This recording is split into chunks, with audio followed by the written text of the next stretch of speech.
18 படிகளிலும் 18 தேவதைகள் அருள் செய்கின்றனர்.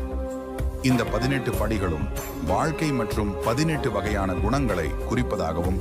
இவற்றில் தீயவற்றை நீக்கி நல்லவற்றை சேர வேண்டும் என்பதே 18 படிகள் உணர்த்தும் தத்துவம். 1வது படி பிறப்பு நிலையற்றது, 2வது படி சாங்கிய யோகம்,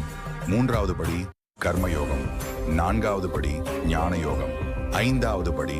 சந்நியாசி யோகம், 6வது படி தியான யோகம்,